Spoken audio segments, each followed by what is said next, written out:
to order the Middleton Planning Board meeting Wednesday, February 13th, 2019, 7 PM at the Fuller Meadow Media Center. Before we get started, I want to appoint both alternate members this evening to sit as full voting members for the meeting. Where we do have 4 members, we want to give the opportunity to the public hearing applicant to hold off on the presentation and table it till the next meeting, where we only have 4 members, or we can go ahead and move forward and open the public hearing. I'll leave that up to the applicant for the 46 and 46R Liberty Street. Correct me if I'm wrong, but that person would need 4 out of 4 votes, right? Correct, supermajority. So you think about that for a second and let us know. We're going to go back to agenda item number 1, the minutes from the January 9th, 2019 meeting. Has everybody had a chance to review the minutes? Yes. Yes. Yes. Great. Do we have a motion to accept the minutes as written? Motion to accept the minutes as written. Thank you. We have a second? Second. Thank you. All in favor? Aye. Aye. Aye. And we'll give her a second to let us know what you'd like us to do.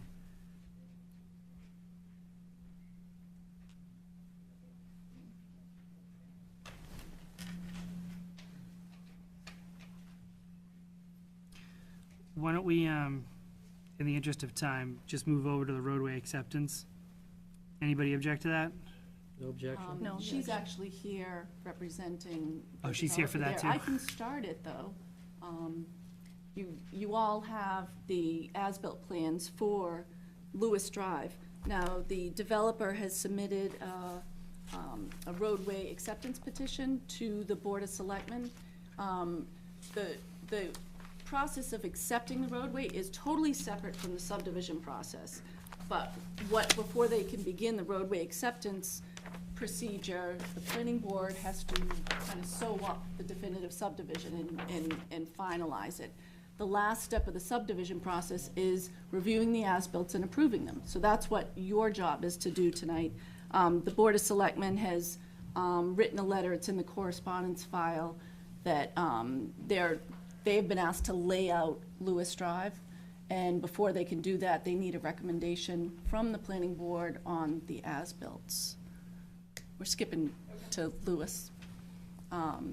And so you do have correspondence in from all the departments. It's a good idea to get feedback from especially the DPW on roadway acceptances in the as-bills, because they're the ones that know what's out there built on the road. And we actually all did go out to the road to make sure that it was built correctly. There are a few punch list items, but you'll see in the correspondence that the DPW director has recommended that the town accept this roadway, and what he will do is at town meeting, he will provide an update on whether or not all those small punch list items have been completed. We do still have, I think, around $35,000 in the bond to That was cover my them. next question. 31,257. Oh, okay, yeah, I'm just winging it. So there definitely is enough money in the bond to cover it, and they are very, very small items, too. It was like painting the fire hydrant and fixing some lines. Things like soil wasn't filled up to the top of the curb, it had washed away, it needed to be filled again. There were some little gaps that it needed to be fixed, some wires were exposed over on the side, but, you know, all it takes is calling someone in, and it takes less than an hour to fix. And then you have to clean the drains out, sweep the street, and that can't be done until right before town meeting. So there's always several items that are left right before town meeting. But, yeah, the DPW director has recommended that the planning board accept the as-bills and recommend it for acceptance. And then from here, it'll go back to the Board of Selectmen, and they will have a kind of a public meeting, but we've sent out notices to the abutters on Lewis Drive, and they're also invited to the Selectmen's meeting, I think on the 27th, if that's a Tuesday, where the Board of Selectmen are being asked to formally lay out the way so that it can be put on the town meeting warrant in May, not March. Yeah, the total amount, 31,257 left in the bond to cover the remaining. Okay.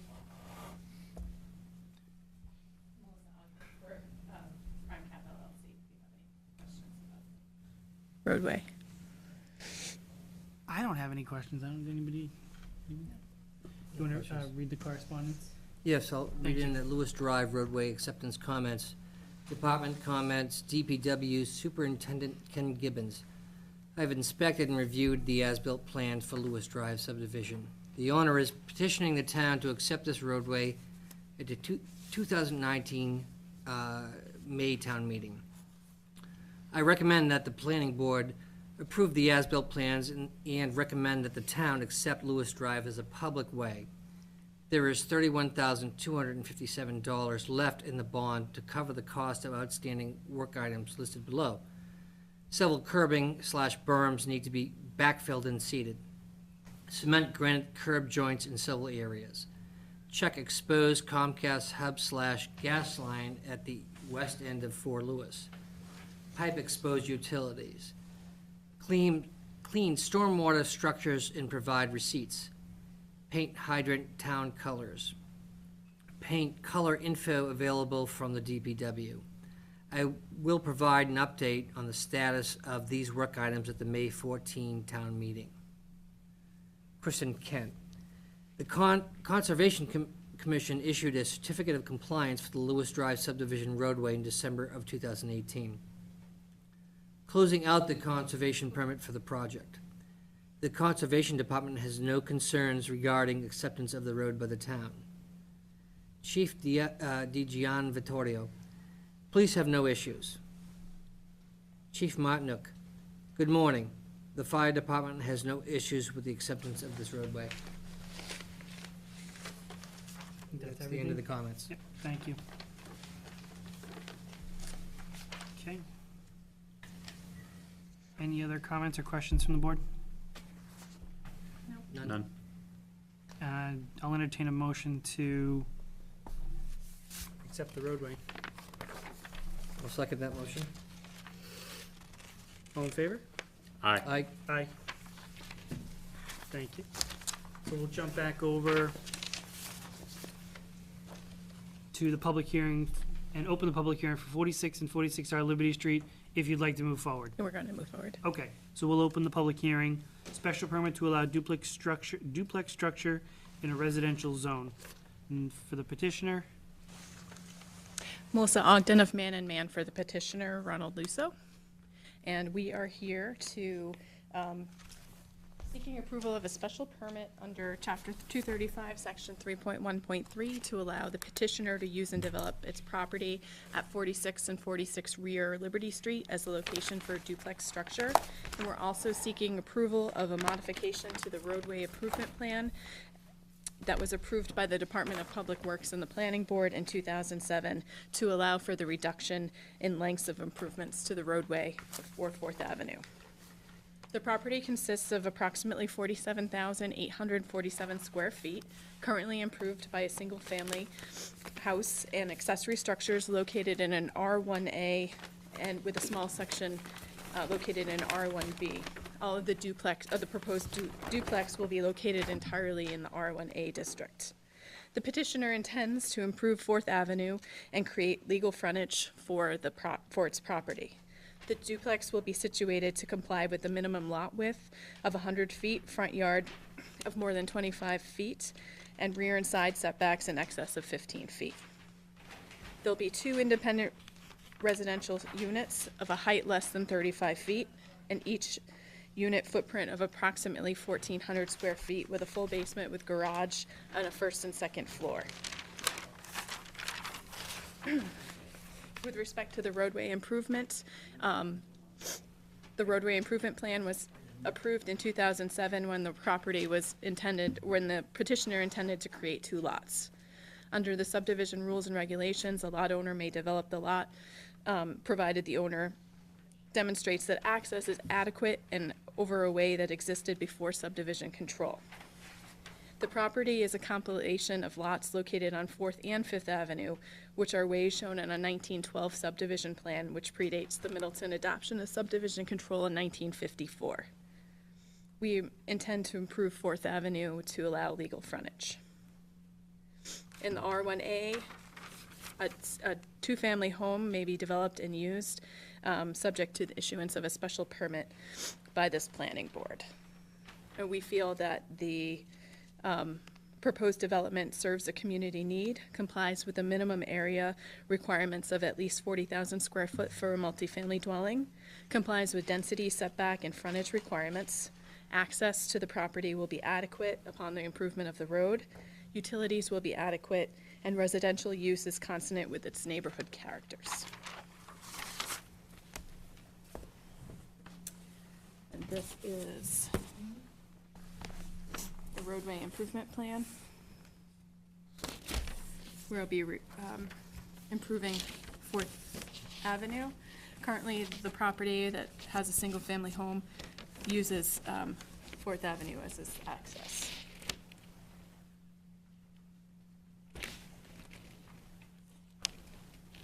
And so we're here to request that the board issues a special permit and authorizes the modification of the roadway improvement plan.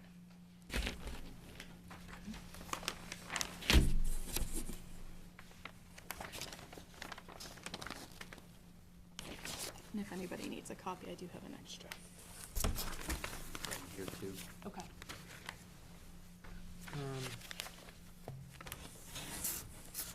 It's all single families around it. Mm-hmm. Yeah, it's, because it's an R1. Yes.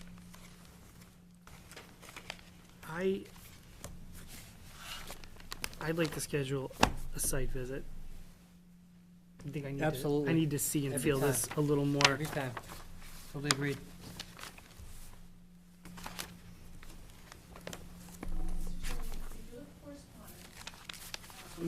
And usually you do want to read the public hearing, the legal notice?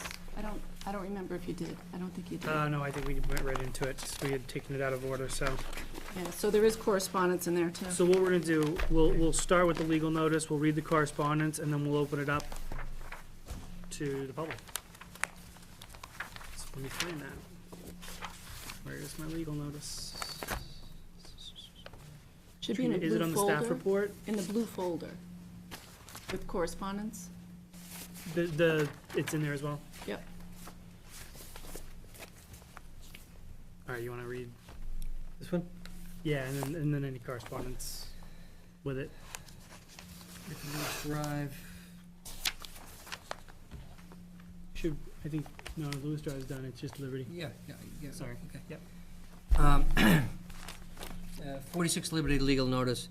In accordance with the provisions of Chapter 40A, Section 11 MGL, in the Town Code Section 250-6.G, the Planning Board will hold a public hearing on February 13th, 2019, at the Fulham Meadow School Media Center, 143 South Main Street, on the application of Ronald P. Lusso for the special permit under Section 9.4 of the Middleton zoning bylaw to allow the use and development of one duplex structure on the property located at 46 and 46R Liberty Street, and to modify a 2007 approved roadway improvement plan. The property is on Assessor's Map 25, Parcel 215 and 216. Plans are on file at the Office of the Town Clerk, Memorial Hall, 48 South Main Street, Middleton, Mass., and at the Planning Board Office, DPW Building, 195 North Main Street, Middleton, Mass. Any person interested or wishing to be heard in the application should appear at the time and the place designated. Anthony Tiarno, Chairman, Planning Board. Please publish on Wednesday, January 30th, 2019, Wednesday, February 6th, 2019. Please send to the bill to Attorney Jill Mann, 191 South Main Street, Middleton, Mass. Jill at mannpc.com. And comments to Building Commissioner Scott Fitzpatrick. The building will be assigned a 4th Avenue address. The developer should approve the required street signs. Assessor Brad Swanson. A Fourth Avenue street sign should be installed. The new homes will have a Fourth Avenue street address. Health Director Derek Fullerton, no comment. MELD Kenny Rollins. We will need some kind of utility work from MELD, either overheard or URD. Oh, sorry, overhead or URD. DPW Ken Gibbons. I have completed my review of the special permit request dated December 11th, 2018, for modification of a prior approved RIP for Fourth Avenue. The applicant proposes shortening the length of the RIP from a previous approved plan dated January 10th, 2007. I see no reason why the special permit should not be given other than a street sign in post needs to be added to the request, and I also recommend this roadway remain private. And I have no other comments. Thank you.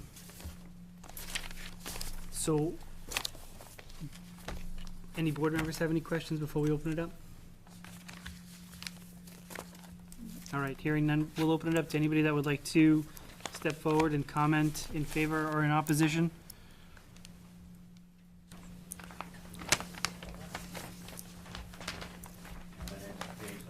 If you, I'm sorry, if you could just step up, just so we can hear it, as the folks at home can hear you.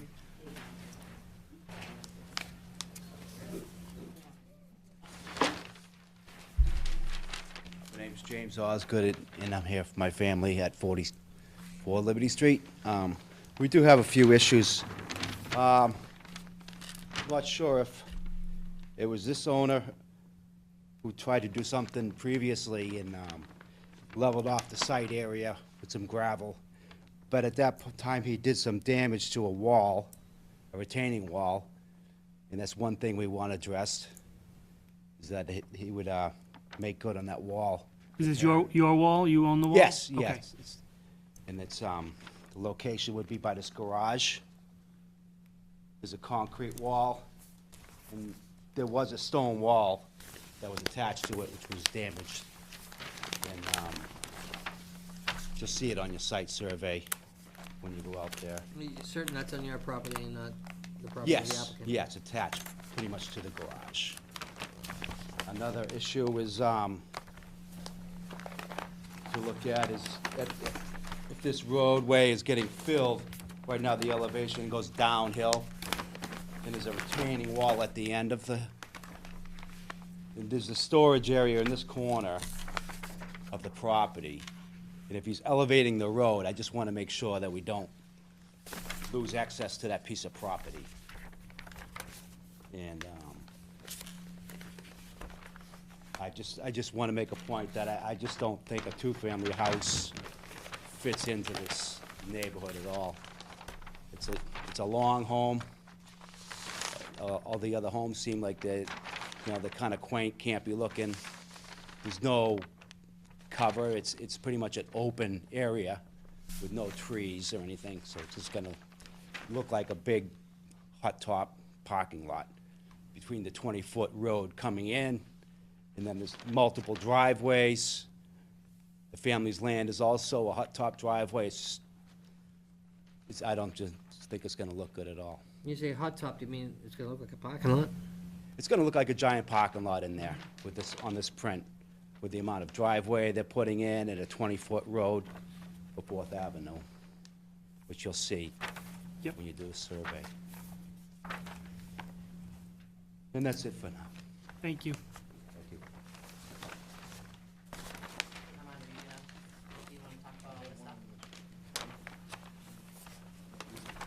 I'll read what, Thank you.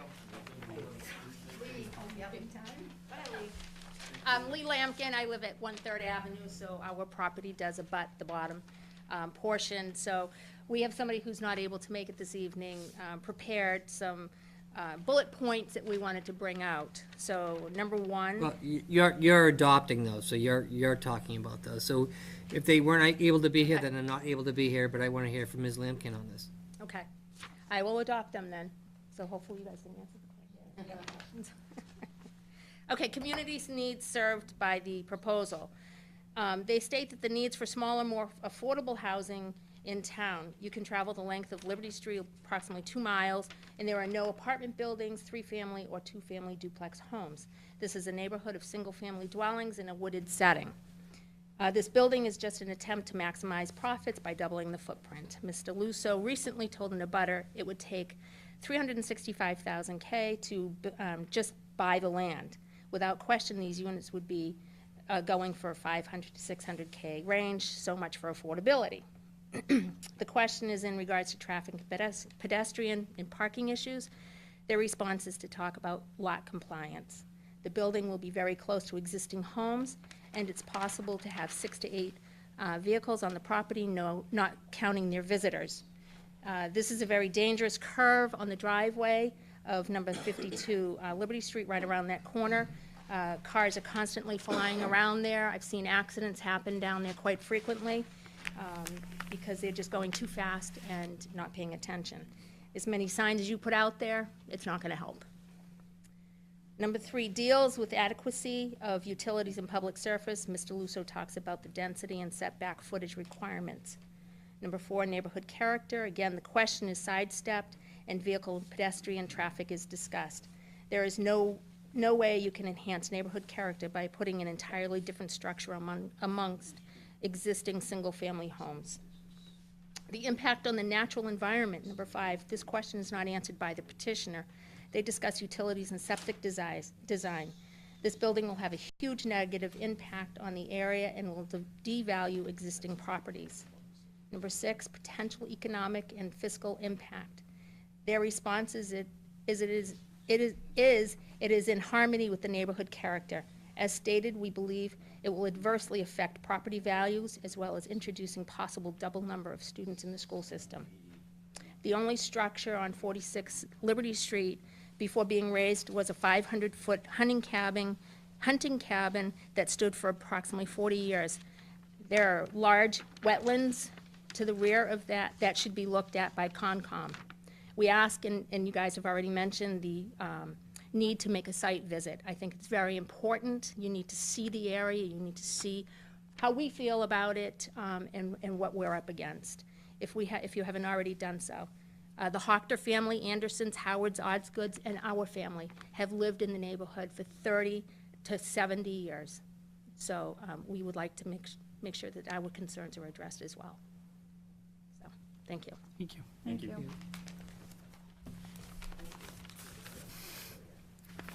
Is there anyone else that would like to speak? I live right next door to the planned house to be built. Looks from the I'm sorry, I have to, if you could just state your name and address. Armando 48 Liberty Street. I'm next door to the proposed site. Looks a little bit too big. The whole structure there is like 100 feet by something. It looks kind of too big. If it was like a single family, all right, you know. If we have a saying, that's how I feel about it. Like too big for the location there. That's all. Thank you. Thank you. Thank you. I'm very close to the other. How far away are you? He's right in front of the property.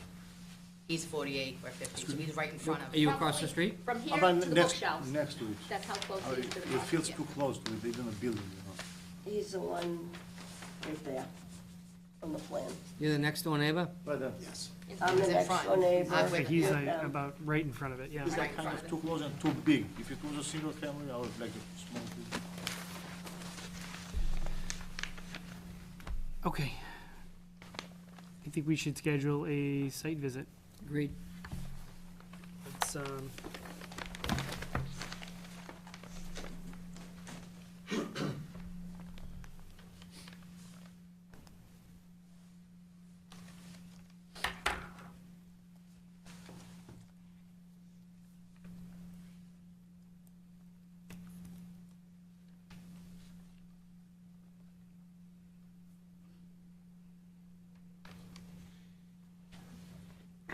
Now, I know school vacation next week, some of you might be traveling, or I know I am gonna be out of town for some of that time. The following March 2nd, Saturday, or we can do March 3rd, the Sunday. Anybody, Either day works for me. either one works, thank you. Same, either day. Either day is fine.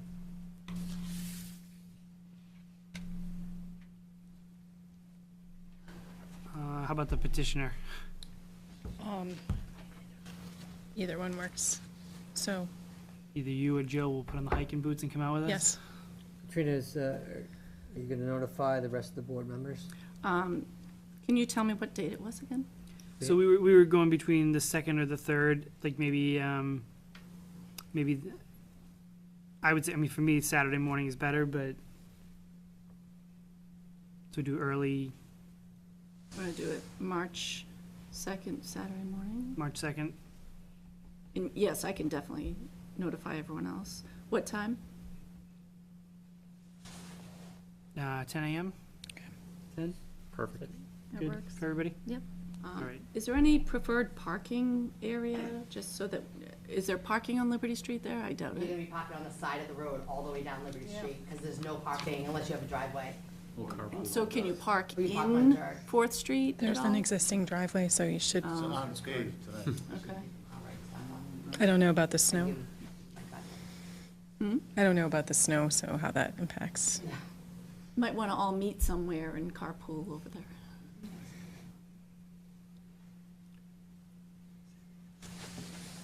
Okay. And then you need to continue it until 7 o'clock, March 13th.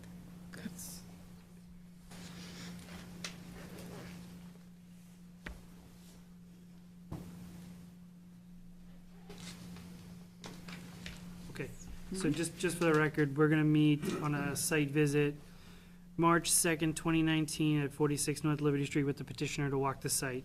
Yep. We'll entertain a motion to continue the hearing to the March, I'm sorry, what was it, March 13th. 13th at 7 PM here at the Fuller Meadow Media Center. Do we have a motion? Motion to continue the hearing on 46 and 46R Liberty Street, special permit to allow duplex structure in a residential zone to March 13th. All in favor? Aye. Aye. All Thank you. opposed? Thank you. Thanks, everybody. Thank you. Thank you.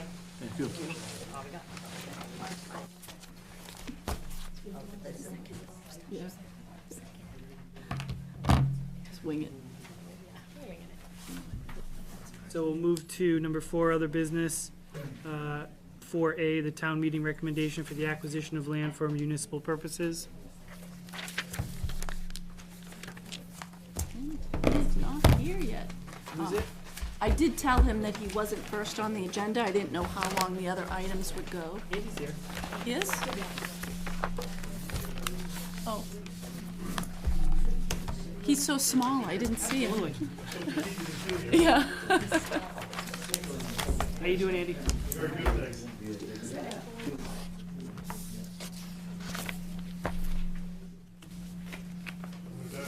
Dive right in. Thanks for the opportunity to come in tonight. I want to talk to the board about the upcoming special town meeting and the subject which, I'm sorry, Andy. sure. Folks, can we take it outside? We're still in the meeting. Thank you. Sorry, Andy, go ahead. Just want to give the board an update. I've been on this kind of roadshow for a while, talking to various boards and groups, and filling everybody in on the town meeting, which is on March 19th, and specifically the subject of that, which is the acquisition of the Middleton Golf Course. The town had previously entered into an agreement with the owner of a parcel behind it, Angelica's, which is about 24 acres. We were gonna, I'm new here. Thanks, Paul. We had a handshake agreement with the owner of that property to purchase that 24-acre parcel for $3.8 million. When we announced that back in the fall, the owners of Middleton Golf Course came forward and said, would like to offer the golf course property at 52 acres to the town for the same price, for the same purpose, which is the development of a municipal complex. So we quickly pivoted and changed direction, went in the direction of the golf course. had an appraisal done, had some other, did some other legwork on that property, and we've been trying to build support for that in the months since then. So we've been looking for a number of years for a place Talking, to. I can hear all of it. Keep going. Okay. Thanks. We've been looking for a number of years for a location to build some public facilities. Tony, you were on the committee a couple of years ago, and what the outcome of that was is that the fire station was the first priority project that we needed to address, and it's interesting going back and looking at some of the conversations that have happened over the decades.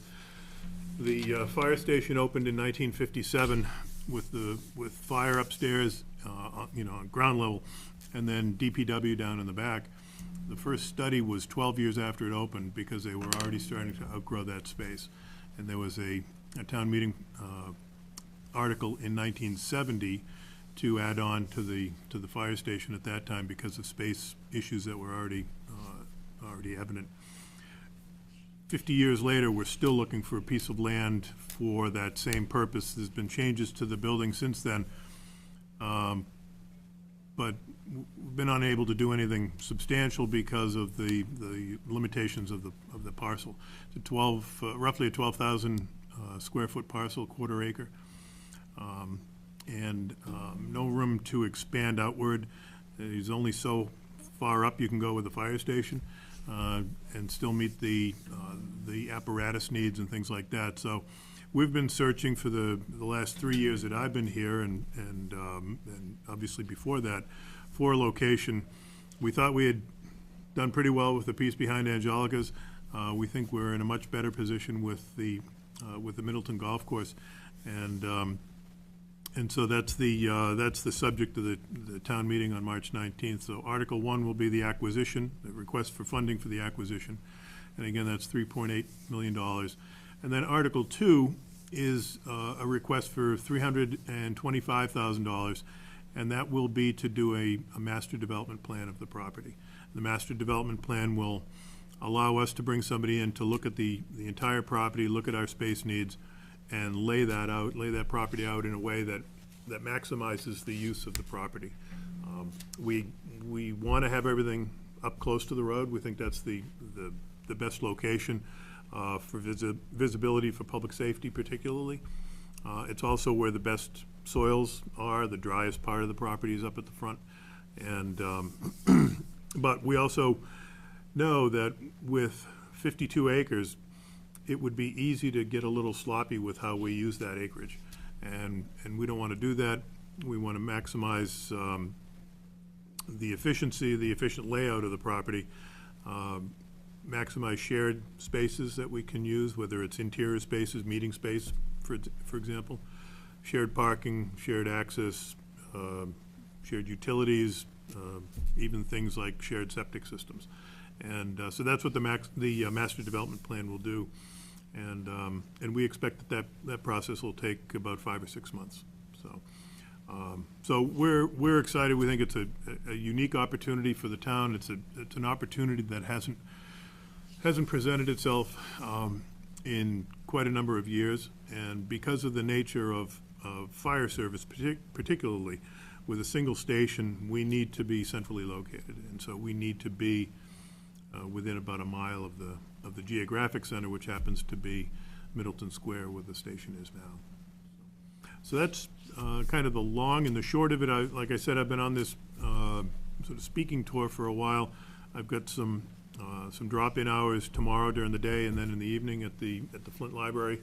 And just today, I scheduled 2 more public information forums that will be across the hall here at Fuller Meadow on the 27th of this month and on the 5th of March. So opportunities for people to come in, sit and listen, ask questions, whatever. So, but I wanted to give the board an opportunity here directly from me as well, and obviously to ask for a recommendation for the town meeting.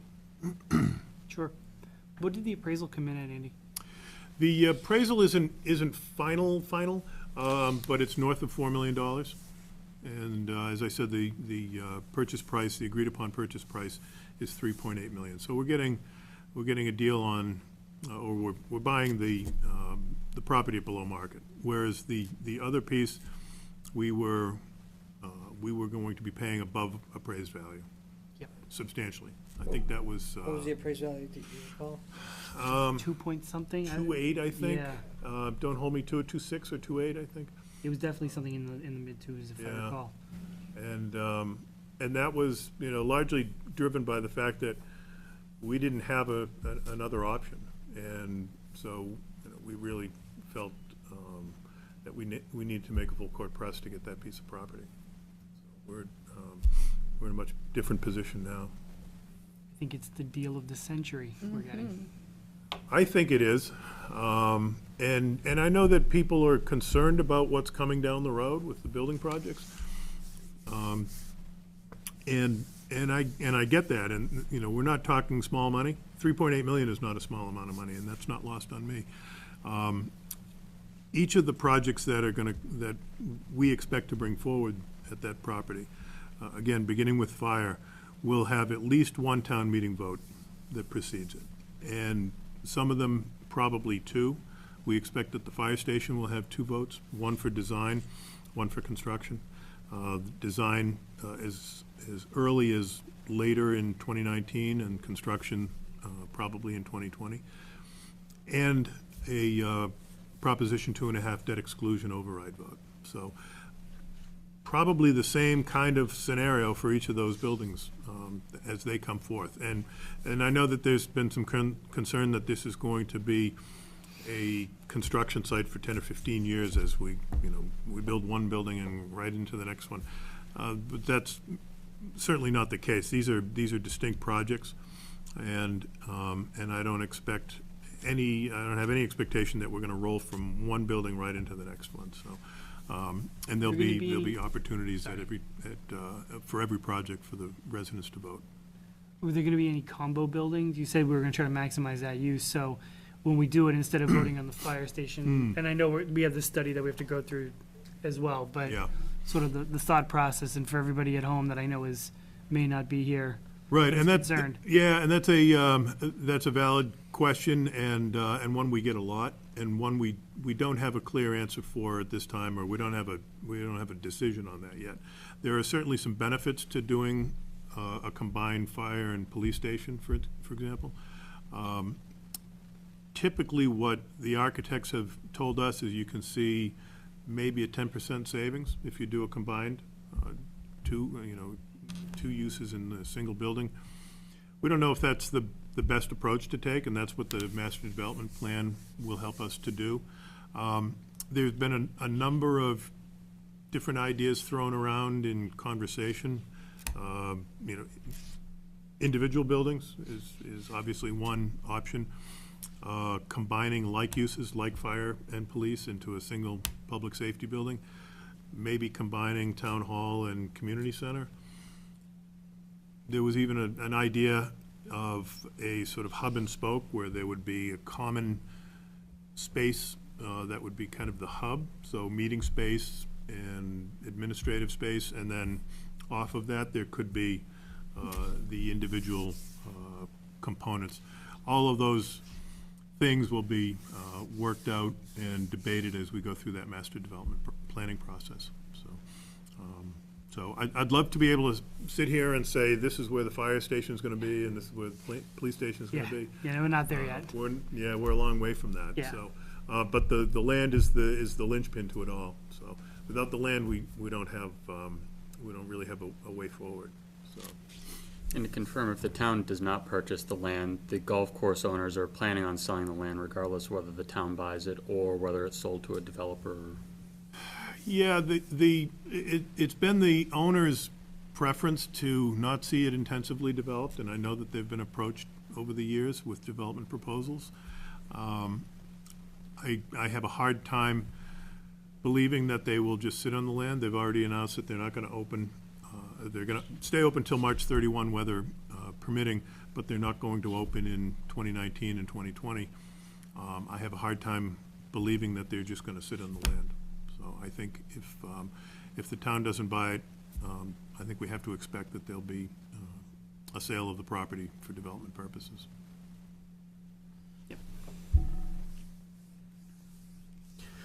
Okay, thank you. My pleasure. Thank you for the opportunity to come in. Thank you. Thank you. Appreciate all your work on that. Thanks. So do we want to entertain a motion to make a recommendation to town meeting? Motion to make a recommendation to town meeting pursuant to Mr. Sheehan's request. Positive or negative? Positive. Great clarification. Do I have a second on a positive recommendation to town meeting to move forward with the land purchase? I second that. All right, all in favor? Aye. Aye. Thank you very much. It's the Yoda way of doing motions here. Like Yoda? How he speaks? Great, thanks. Thank you. Thank you. You. All right, master plan 300 discussion 4B on other business, Katrina. Yes, I okay. started to read it, and then I got your email, and I went, okay, I'm not gonna read it.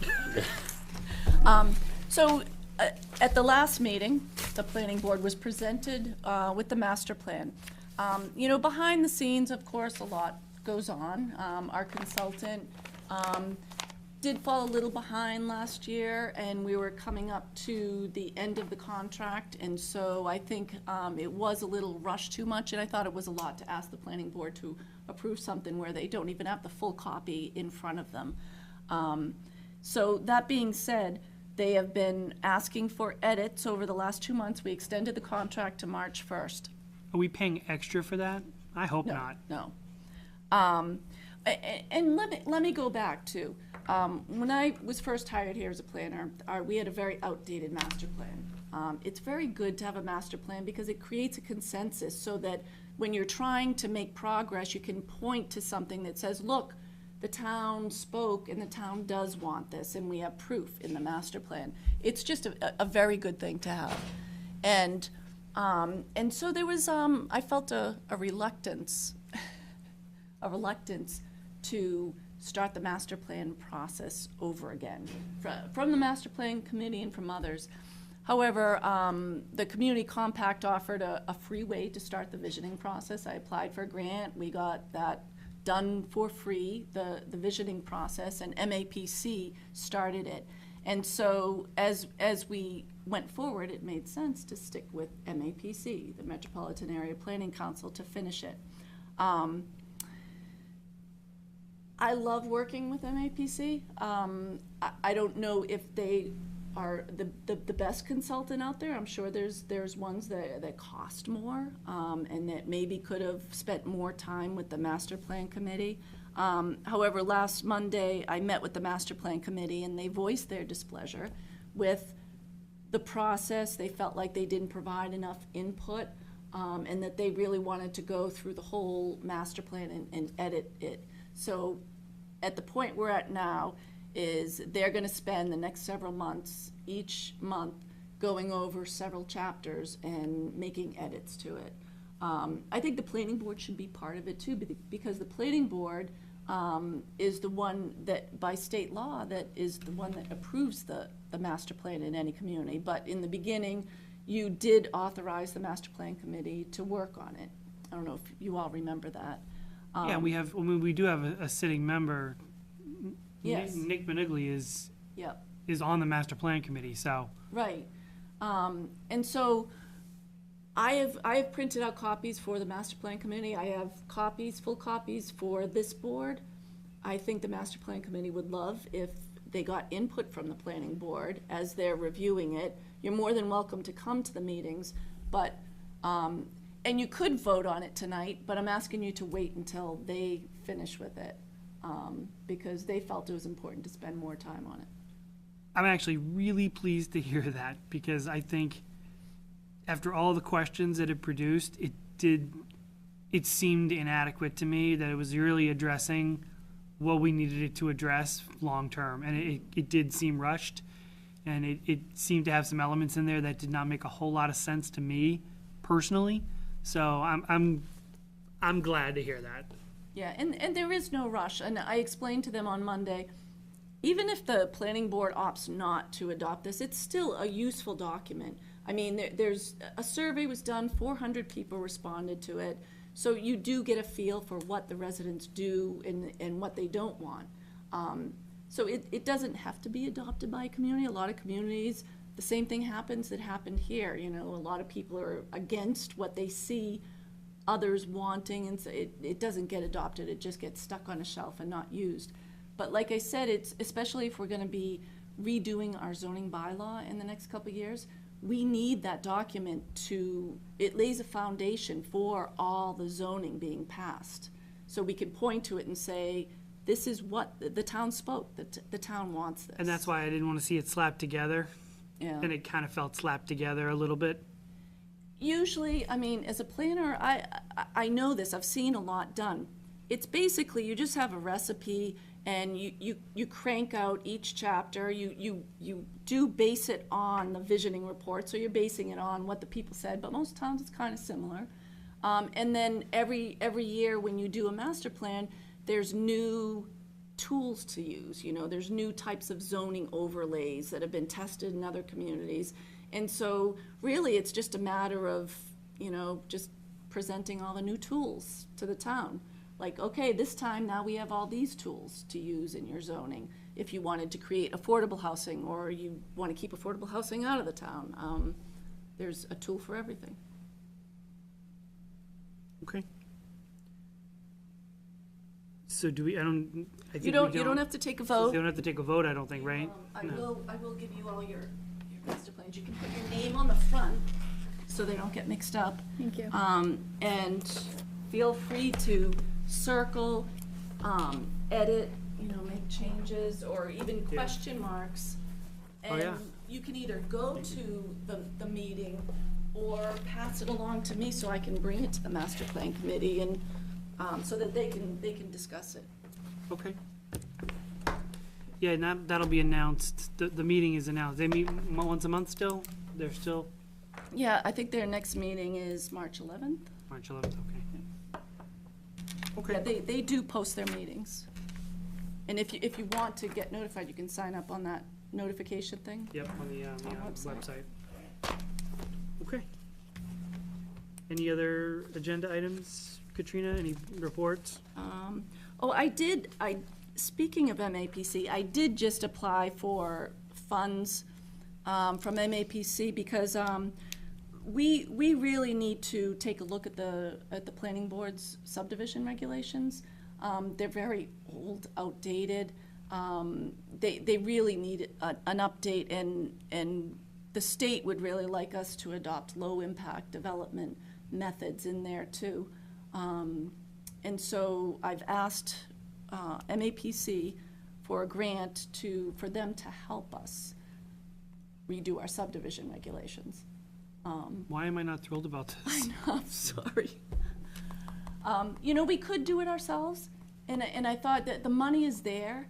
Another community will get it if we don't get it. Well, We still may not We'll get take the, it. take the money then. Yeah, I mean, we'll take the money, we'll take the recommendations. I mean, they're professionals, we'll take the recommendation and we'll Yeah. do, at least have a foundation to start with it, but. Yeah, okay. So the taxpayer's not paying for that? Right. No, they already paid for it. That's the Well, way it worked. They already paid for Yeah, it, so it well, might as it- well be the Middleton taxpayer that paid for fair, it. fair enough, Yeah. fair enough. Okay. Any other business? That's it.